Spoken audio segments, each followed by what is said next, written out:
আসসালামু আলাইকুম। এই যে মুরগির মাংস ভাজি করতেছে আমার শ্বশুরবাড়ির চট্টগ্রাম সীতাকুণ্ড। এই যে ভাজি করতেছে দেখেন গায়েস। এই যে গরুর মাংস ভাগ করতেছে,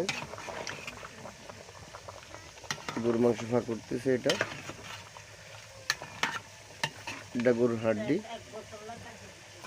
এটা গরুর হাড্ডি।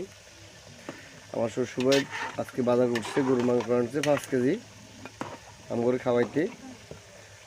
1 বছর পর বেড়াইতে আইলাম। এই যে মুরগি ভাজি করতেছে।